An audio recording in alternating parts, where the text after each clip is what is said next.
bismillaahi raxmaan raxiim kulanti wanaagsan daawadayaal galwaradii maantana waxaa ugu waaweyn dowladda imaaraadka oo xasan sheekh ka dalbatay in rooble loo magacaabo safiirka soomaaliya ee imaaraadka carabta sabab la yaab la darteeda muxuuse ka yidhi xog ayaan idinkaga haynaa qorqoor golihiisa wasaarada xalay la wadaagay fariin quus iyo niyad jab ah uuna sheegay qorshe khatar ku ah oo ay xasan sheekh iyo kooxdiisu damacsan yihiin madaxweyne xasan sheekh oo dani axmedoobe u qabatay 2 maalmood si ay ugu soo heshiiyaan una soo gudbiyaan ninka ra'iisul wasaaraha noqonaya sidoo kale waxaan idinhaynaa wufuudda hordhaca u ah madaxda ka qaybgelaya caleemasaarka xasan sheekh oo muqdisho ku soo qulqulaya iyo hadalhayn ka dhalatay caalamkana madaxweynaha ruushka putin oo wacda ku maray inuu weerari doono dhul hor leh oo ku yaala Ukraine ayaan idinkaga haynaa ee soo dhowaada mudanayaal baahiya xogahan nagu soo biira nalana wadaaga aragtidiina ku aadan baahinteenna maanta waa hagaag aan ku bilaabo warbaahinta galwareeda ayaa heshay xogo kala duwan oo ku saabsan kulan ay magaalada muqdisho ku yeesheen madaxweynaha jamhuuriyadda federaalk soomaaliya mudane xasan sheekh maxamuud iyo safiirka dowladda imaaraadka carabta ee magaalada muqdisho fadhigiisu yahay wadahadalka labada dhinac dhex maraya ayaa gundhigu ahaa sida xogo hoose aan ku helnay dalab dowladda imaaraadka carabta ee hordhigtay madaxweyne xasan sheekh maxamuud oo la xiriiray in safiirka soomaaliya ee imaaraadka carabta uu u magacaabo ra'iisul wasaaraha hadda ee Soomaaliya Maxamed Xuseen Roble ujeedada dalabka dowladda imaaraadka carabta ee ahaa in loo magacaabo Roble inuu noqdo safiirka Soomaaliya ee imaaraadka ay ku sheegtay in Roble uu wanaajiyo xiriirkii labada dowladood ka dhaxeeyay xilli sanadihii la soo dhaafay Soomaaliya iyo imaaraadka carabta aysan wax xiriir lahayn kadib markii xukuumaddii Farmaajo ay 2010 xiriirka u jirtay dowladda imaaraadka carabta oo ay ku eedeysay faragelinta arrimaha gudaha ee Soomaaliya waxaa hadalhayn ka dhalatay dalabkan dowladda imaaraadka carabta ay hordhigtay xasan sheekh maxamuud ee la xiriira in safiirka Soomaaliya ee imaaraadka loo magacaabo Roble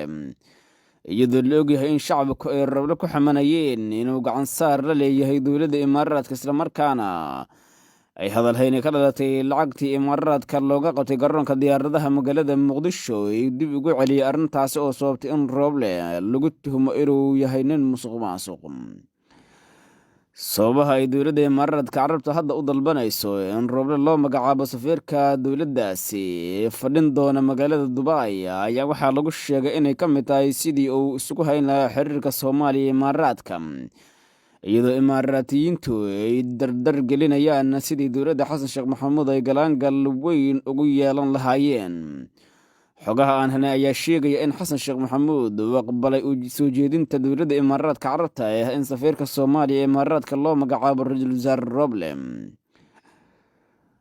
waxa uu sheegay in arrintaasi soo dhaweynayo isla markaana Roble uu rabay markii horeba inuu meeleeyo iyadoo warar kala duwan oo aan ka helin xafiiska Roble ay sheegayeen in Roble markii horeba uu rabay in loo magacaabo safiirka Soomaaliya ee magaalada Nairobi laakiin hadda isbeddelka yimid awgeed waxa ay markaasi dowladda imaaraadka oo si weyn Roble uga dhex aragtay mustaqbalkeeda Soomaaliya dalbanaysa in la geeyo magaalada Dubai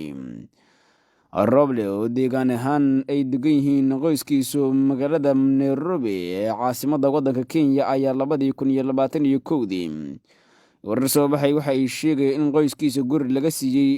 magaalada Doha ee caasimadda waddanka Qatar dalabka imaaraadka carabta iyo gurisiinta Doha ee Roble ayaan isqaban doonin maadaama labada dowladood ay yihiin kuwa ay damacoodu aad u kala fog yihiin Soomaaliyana kale ujeedooyin iskhilaafsan oo mid walba ay doonayso in iyadu galaangalka ugu weyn Soomaaliya ku lahaato magaalada Dhuusamareeb ee caasimadda Galmudugna warar kala duwan oo aan ka helayno ayaa waxa ay sheegayaan in madaxweynaha Galmudug Axmed Cabdi Kaariye Qorqoor habeennimadii xalay kulan la yeeshay qaar ka mid ah golihiisa wasaaradu uu sheegay inuu walwal xoogan ka qabo in xukuumadda xasan sheekh maxamuud ay magaalada Dhuusamareeb geedo siyaasiyiin afkaar ku hubaysan oo raba inay meesha ka saaraan madaxweyne Axmed Cabdi Kaariye Qorqoor waxa uu sheegay in loo baahan yahay inay isu diyaariyaan inay dagaal galaan haddii aan lahayd siyaasad ahaan iyo haddii kooxo lagu soo hubeeyaba qorqor ayaa uga shakisan xukuumadda xasan sheekh maxamuud inay ku soo hubeynayso kooxda ahlu sunna oo siyaasiyiin badan oo kasoo horjeeda aragtida qorqoor ay iyada taabacsan yihiin. waxaa magaalada muqdisho ka socda olole iyo barnaamij la doonayo in qorqoor looga tooro kursiga, arrintaasi oo dad aada ugu dhow xasan sheekh maxamuud ay aada u abaabulayaan. tuhunada qorqoor ku dhashay waxaa ka mid ah in ragga ugu dhow xasan sheekh ee arrintan abaabulaya ay yihiin kuwa markaas aada isugu huba in xasan sheekh maxamuud uu arrintan la garabgelayo. kulan ka dhacay magaalada dhuusamareeb oo dhex maray qorqoor iyo madaxweyne xasan sheekh maxamuud ayaa looga wada hadlay sidii mustaqbalka galmudug loo toobsin lahaa, iyadoo arrintaasi ay ka mid ahayd waxyaabihii laga wada hadlay in qorqoor intaas ay ka dhammaanayso madaxweyneyntiisa aan faragelin lagu sameyn oo uu ku sii fadhiyo kursiga, isla markaana laga daayo hubeynta jabhadaha. ahlu sunno oo ay si weyn axmed qorqoor isu hayaan ayaa dhowaan dalab u soo dirtay xukuumadda madaxweyne xasan sheekh maxamuud, iyadoo ka dalbatay in wadahadal lala furo shacabka reer galmudug in la walaaleeyo. arrintaasi ay ahlu sunna u aragtaa inay tahay fursad ay maamulka galmudug qayb kaga sii noqon karto, maadaama farmaajo oo qorqoor ku taageerayay dagaalka ahlu sunna uu meesha ka baxay. ahlu sunna ayaa hadda fadhigeedu yahay deegaanada galmudug, gaar ahaan deegaanka bohol, halkaasi oo ay ku abaabulinayaan ciidamo iyaga u gaar ah. dhowaan maxkamadda ciidamada qalabka sida qeybteeda galmudug ayaa soo saartay waaran lagu soo qabanayo mas-uuliyiinta ugu sarreeya ee ururka ahlu sunna oo uu ka mid yahay sheekh maxamed shaakir. fariinta welwelka ee qorqoorka xalay la wadaagay golihiisa wasaarada ayaa waxa ay u dhignayd in markaasi ay wajahayaan hadal hayn iyo in lagu abuurayo kacdoon shacab,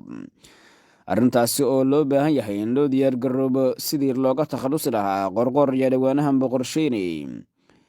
in xildhibaanada maamulka galmudug dhammaantood uu ka wada dhigo golaha wasaarada si aanay uga fududaan baarlamaanku inay shaqada ka joojiyaan ama ay muushin xilka xayuubina ka keenaan axmed qorqoor. maamulada kale ee walaaca ka qaba inuu saameeyo xukunka madaxweyne xasan sheekh maxamuud waxaa ka mid ah maamulka koonfur galbeed oo ka mid ahaa maamuladii uu farmaajo soo dhisay, si weyna loogu eedeeyay in kursiga lafta gareen uu dhiig badan ku daatay xilligii ay doorashada magaalada baydhabo dhacaysay.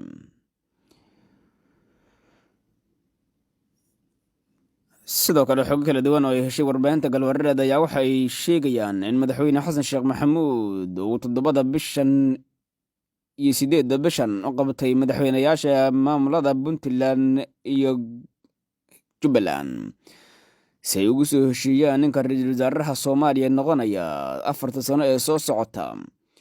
arrintaasi waxay markaasi muujinaysaa sida ay ugu diyaar garoobayaan mas-uuliyiinta ugu sarreeya ee maamulada puntland iyo jubbaland inay ku yeeshaan galaangala xoogan ninka ra-iisul wasaaraha noqonaya. madaxweyne xasan sheekh maxamuud oo og in labada nin ay maalmihii lasoo dhaafay xurguf siyaasadeed oo arrinta ra-iisul wasaaraha la xiriirta soo dhex gashay ayaa isku jebinaya sida xogaha iyo xafiiskiisa aan ka helnay. 9 bishan marka la caleemo saaro madaxweyne xasan waxaa lagu wadaa in 10 bisha uu ku dhawaaqo ra-iisul wasaaraha, wayna adag tahay in ay markaasi jubbaland iyo puntland mas-uuliyiintooda ku heshiiyaan ninka ra-iisul wasaaraha noqonaya. xasan sheekh maxamuud oo iska ilaalinaya markan in galaanka lagu yeesho ra-iisul wasaaraha uu soo magacaabayo iyo in nin loo keeno uu magacaabo ayaa fahamsan in siciidin iyo axmedoobe ay si weyn colaade uga dhexayso iyagoo ku ciloobay ninka ra-iisul wasaaraha noqonaya.